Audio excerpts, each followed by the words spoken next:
আল্লাহ তাআলা বলেন, ওয়া ইম মিনকুম ইল্লা ওয়ারিদুহা কানা আলা রাব্বিকা হাতমান মাকদিয়া সুম্মা নুনাজ্জিয়াল্লাযীনা ইত্তাকাও ওয়া নাযারুয যালিমিনা ফিহা জিসিয়া। তোমাদের মধ্যে এমন কেউ নেই যে তথায় পৌঁছবে না, এটা তোমার রবের অনিবার্য ফায়সালা। অতঃপর আমি পরহেজগারদেরকে উদ্ধার করব এবং জালিমদেরকে সেখানে নতজানু অবস্থায় ছেড়ে দেব। হাদিসে এসেছে, আবু সাঈদ খুদরি রাদিয়াল্লাহু আনহু হতে বর্ণিত, তিনি বলেন, আমরা বললাম, হে আল্লাহর রাসূল, কিয়ামত দিবসে আমরা কি আমাদের রবকে দেখতে পাব? তিনি বললেন, প্রজ্বলিত চন্দ্র ও সূর্য দর্শনে তোমাদের কি কোনো অসুবিধা হয়? আমরা বললাম, না। তিনি বললেন, সেদিন তোমাদের রবের দর্শনে চন্দ্র ও সূর্য দর্শনে যতটুকু অসুবিধা হয় ততটুকু ছাড়া আর কোনো রূপ অসুবিধা হবে না। অতঃপর বললেন, প্রতিটি কওম যে যার ইবাদত করত তার কাছে যাওয়ার জন্য একজন আহ্বানকারী আহ্বান করবে। অতঃপর খ্রিস্টান ব্যক্তি খ্রিস্টানদের সাথে যাবে, প্রতিমা পূজকরা তাদের প্রতিমার কাছে যাবে এবং সকল বাতিল উপাস্যের পূজারীরা তাদের উপাস্যের কাছে যাবে, এমনকি সৎ অসৎ যাই হোক যারা আল্লাহর ইবাদত করত তারা এবং আহলে কিতাবের কিছু লোক নিজ স্থানে বাকি থাকবে। এরপর জাহান্নামকে উপস্থিত করা হবে, তখন সেটাকে মরীচিকার মতো মনে হবে। তখন ইহুদিদেরকে জিজ্ঞেস করা হবে, তোমরা কার ইবাদত করতে? তারা বলবে, আল্লাহর পুত্র উযাইরের। তাদেরকে বলা হবে, মিথ্যা বলছো, আল্লাহর কোনো স্ত্রী ও সন্তান নেই। তোমরা এখন কি চাও? তারা বলবে, আমরা পানি পান করতে চাই। পানি পান করতে বলা হবে এবং পান করতে গিয়ে জাহান্নামে পতিত হতে থাকবে। এরপর খ্রিস্টানদেরকে ডেকে বলা হবে, তোমরা কার ইবাদত করতে? তখন তারা বলবে, আল্লাহর পুত্র ঈসার। বলা হবে, তোমরা মিথ্যা বলছো, আল্লাহর কোনো স্ত্রী ও পুত্র নেই। তোমরা এখন কি চাও? তারা বলবে, আমরা পানি পান করতে চাই। পানি পান করতে বলা হবে এবং পান করতে গিয়ে জাহান্নামে পতিত হতে থাকবে। অবশেষে আল্লাহর ইবাদতকারী সৎ অসৎ যাই হোক যারা বাকি থাকবে তাদেরকে জিজ্ঞেস করা হবে, সব মানুষ তো চলে গেছে, তোমাদেরকে কে আটকিয়ে রেখেছে? উত্তরে তারা বলবে, প্রয়োজন থাকা সত্ত্বেও তাদেরকে বর্জন করেছি। আর সকল কওম যে যার ইবাদত করত তার কাছে যাক, এ আহ্বান একজন আহ্বানকারীকে বলতে শুনেছি। তারা সকলে চলে গেছে আর আমরা আমাদের রবের অপেক্ষায় আছি।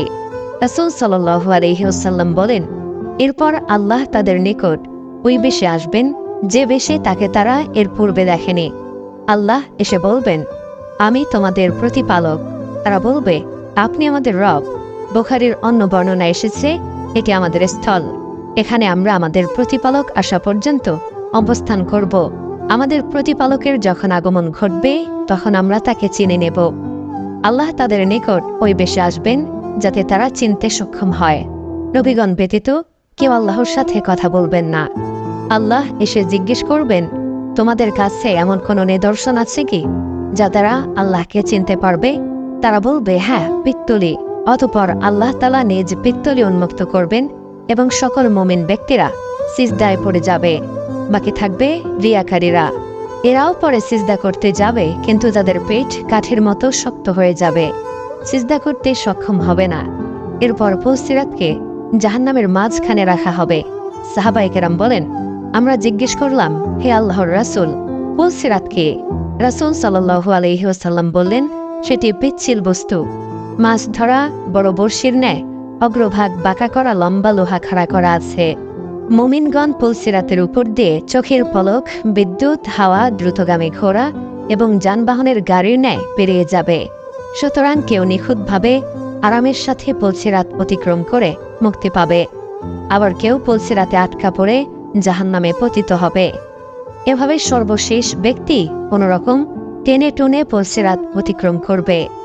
অতঃপর রাসূল সাল্লাল্লাহু আলাইহি ওয়াসাল্লাম বলেন, তোমরা যে সত্য জিনিস সম্পর্কে আমাকে জিজ্ঞেস করছো তা তো সেদিন মুমিনদের জন্য প্রভাবশালী আল্লাহর সামনে প্রকাশ হয়ে যাবে।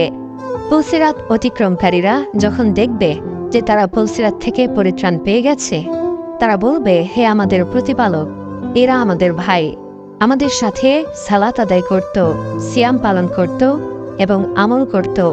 তখন আল্লাহ বলবেন, তোমরা যাও এবং দেখো যার অন্তরে 1 দিনার সমপরিমাণ ঈমান আছে তাকে জাহান্নাম থেকে বের করো। আল্লাহ তাদের উপর জাহান্নাম হারাম করবেন।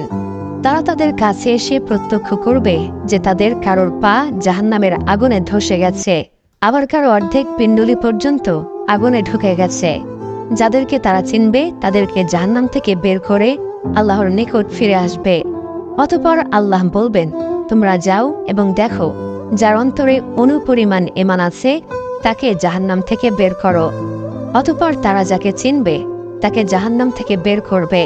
হাদিস বর্ণনাকারী আবু সাঈদ খুদরী রাদিয়াল্লাহু আনহু বলেন, তোমরা যদি আমাকে বিশ্বাস না করো তাহলে আল্লাহর এই বাণী পাঠ করো, ইন্নাল্লাহা লা ইয়াজলিমু মিসকালা যাররাতিন ওয়া ইন তাকু হাসানাতান ইউদাইফাহা ওয়া ইউতি মিন লাদুনহু আজরান আযীমা।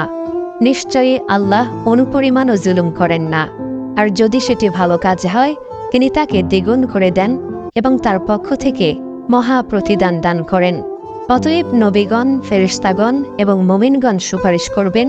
অতঃপর আল্লাহ বলবেন, আমার শাফাআত অবশিষ্ট রয়ে গেল। এই বলে জাহান্নাম হতে এক মুষ্টি গ্রহণ করবেন, যাতে এক গোছা পোড়া মানুষকে জাহান্নাম থেকে বের করবেন এবং জান্নাতের সামনে এক নদীতে চুপাবেন, যাকে আবে হায়াত, জীবনের পানি বলা হয়। এরপর তারা নদীর কিনারায় ওইভাবে গজিয়ে উঠবে যেভাবে পরিমাটিতে ঘাস গজায়।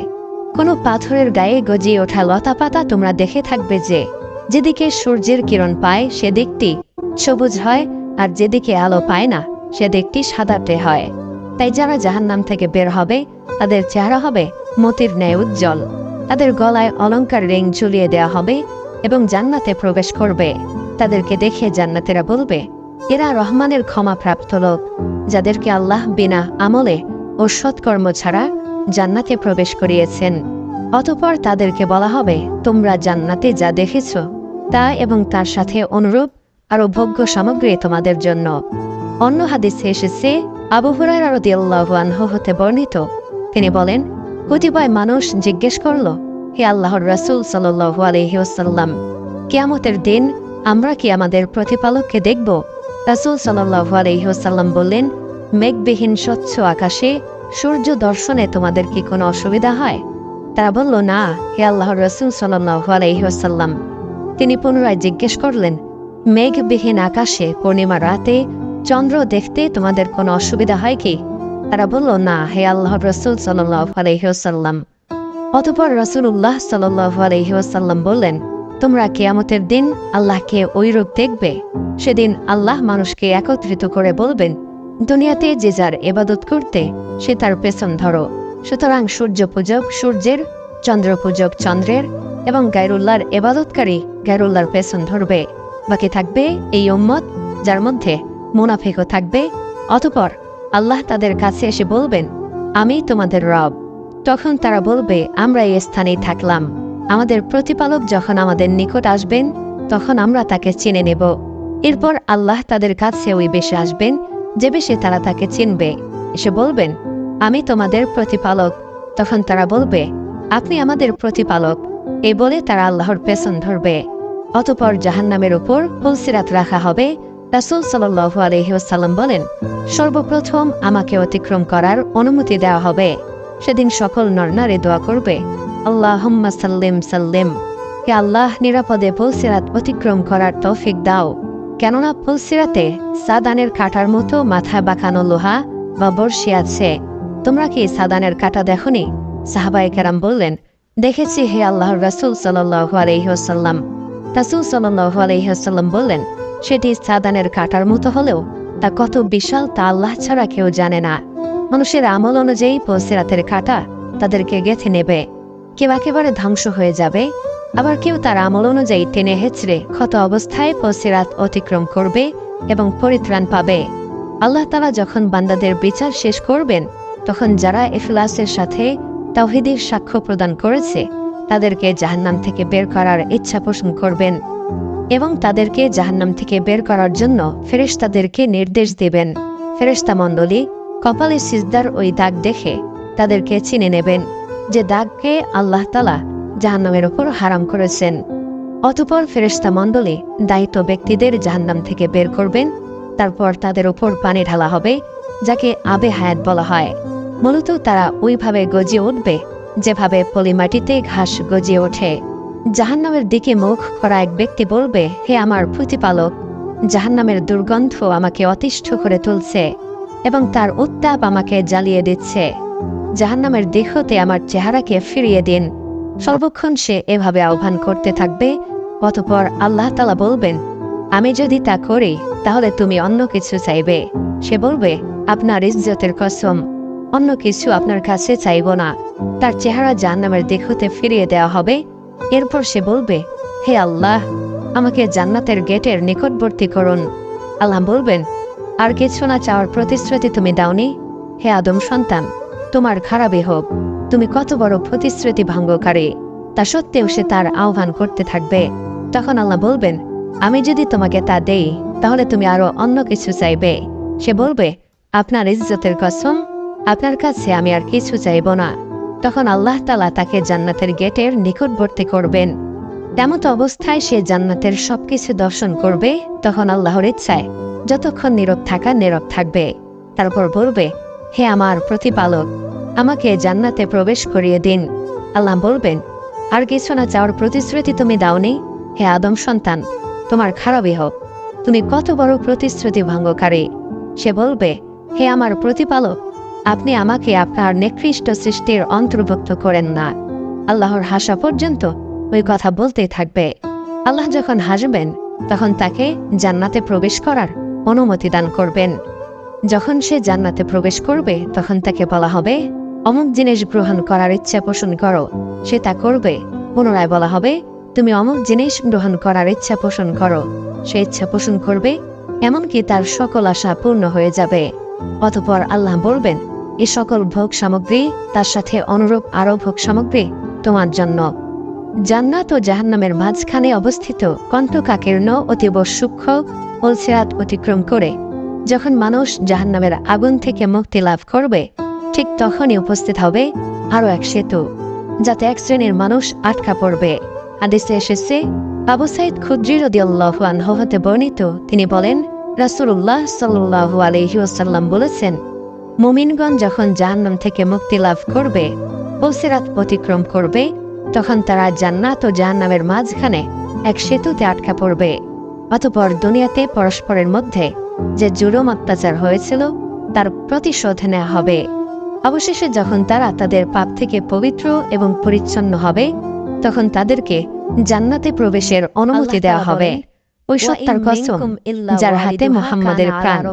মুমিনদের প্রত্যেকে দুনিয়াতে তার নিজ বাড়ি যেমন ভাবে চিনত, উহা অপেক্ষা জান্নাতে তার স্থান ভালোভাবে চিনতে পারবে।